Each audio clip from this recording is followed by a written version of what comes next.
Hello, Principal Arenas and various esteemed library stakeholders. I appreciate you giving me your time today. I'm just going to take a few minutes of it.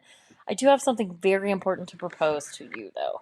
So, what I have here is my library program that I would like to institute beginning next school year. Since this one's almost over, next year would be a perfect time to do this. So, my proposed library program is called Zine Scene. So, we're going to learn about zines in just a second. Before we do that, I would like to just review the district's mission because I want you to see as we're going through this presentation how this Zine Scene project fits in with not only the district's mission, but the library's goal as well. So, one way this project fits in with the Pflugerville ISD mission is because it is inspiring, engaging, and it is relevant. And it also empowers students in learning new topics and information. Okay. In addition, the goal of Pflugerville ISD libraries encourage learning, listening, cooperation, and responsibility. I want to focus in on those because this project fits those specific targets of learning, listening, cooperation, and responsibility. Okay, so not only do the students have to cooperate, but we as adults have to as well. And we all know how important cooperation is, um, as professionals in our daily lives. Students also need to be working on these skills. We all know that. And so um, here is a quote from one of my research articles that I have included in my references at the end. And I'll let you read it on your own. You don't need me to read to you. Okay, so this project, my proposed library program, focuses around zines. And so, what are zines? Zines is short for fanzine or magazine as well. And so, what they are typically smaller than normal sized library books. They could be just a few inches tall, they could be 6 inches tall. It just depends on the author. They are typically self published. They have a DIY ethos, which stands for do it yourself. So, any students who are artistic or creative or artists will really get a kick out of this project. Another good thing about zines is that they can be made on a variety of topics. Okay, so why should we use zines? Why am I proposing zines for this school library? There are many reasons, a few of which I have listed here.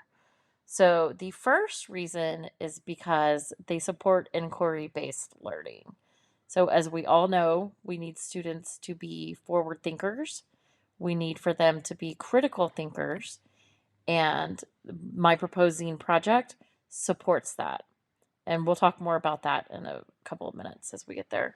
It also helps students to hone in on their and improve their collaboration skills. There's that key component again. They are also inspirational. Zines are good because since they are homemade, right? They're not, published books from a company. Since they are homemade or do it yourself, it inspires students not only to read them because they are so new and different looking, but it also inspires children to want to make their zines as well. Additionally, given that it's inquiry based, and then additionally, students can also, select whatever topics they want to write about. It creates a space for diversity. It creates a space for all students' voices to be heard.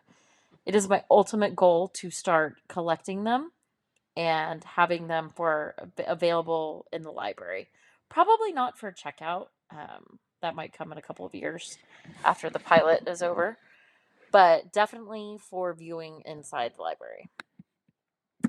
Next, we have a case study from a school in New York. So, this is a school with about 850 students, and they're a little bit different than a typical middle school. because they focus on student engagement and achievement through case studies.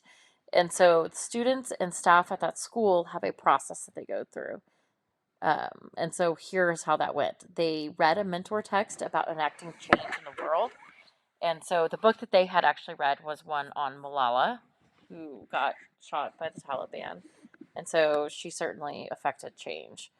And so one process is to use a mentor text and then to use that to spark the students' writing and spark the students' interest. So after they read that mentor text, they got into small groups and they worked together to identify a problem in their community. And then after that, they researched the problem and possible solutions, and then they created zines and shared them with the community. Even though this process may not seem very detailed, because there's just a couple bullet points here, I will tell you that there is so much rich learning that happens during this process, during the inquiry process. So then the outcomes of this case study were that the teachers and staff noticed that the students' research skills greatly improved.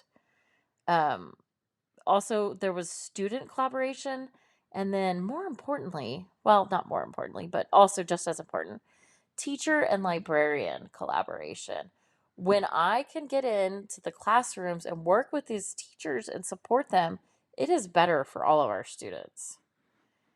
The Zine Scene project is also highly engaging, and it is real world problem solving, which is what we want our students to be doing, learning skills that can transfer to the real world. Here are some benefits of inquiry learning. The first one there that says student empowerment, that one is especially important because oftentimes students get overwhelmed when writing in general, much less academic writing. And so these zines really empower learners to construct their own meanings and synthesize information that they are researching in their own ways, which helps them then to develop opinions about the topic. It also helps them to draw conclusions and make inferences. All of those difficult skills that are hard to teach for our reading teachers. The inquiry-based learning helps to support that. It also supports critical thinking skills, information fluency, meaning that students are more able to and easily access information that they're looking for. And then once again, it's authentic learning, those real world problems. Okay, so now here are some details about my specific project. The title of the project is Zine Scene. The target audience in the pilot year would be 3rd through 5th grade students. And then the following school year, I'd like to roll it out to kinder through 2nd grades as well. And then, of course, if pre-K would like to join, I'm more than happy to scaffold this project so that it can be useful for those students as well.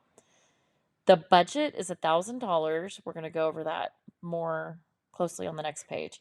Here's the great news about the budget. Y'all are going to love this. So $1,000 may seem like a lot of money up front, but this $1,000 will last the entire school year. Another great component of this budget is that Makerspace and zines basically go hand in hand. So materials that I already have for makerspaces can be used for zines and vice versa. Then to evaluate the Zine Scene program, there will be a pre and post test given on how well the students could effectively conduct research. Here's the budget breakdown.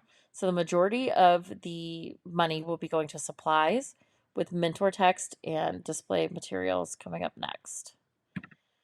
I have included some resources back here for you guys to go over.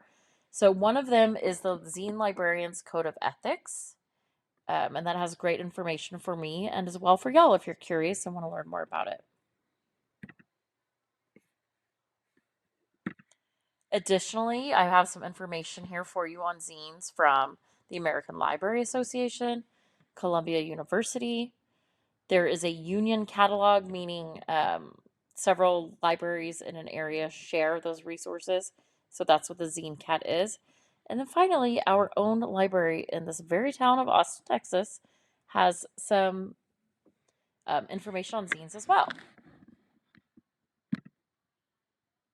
Thank you so much. I appreciate your time.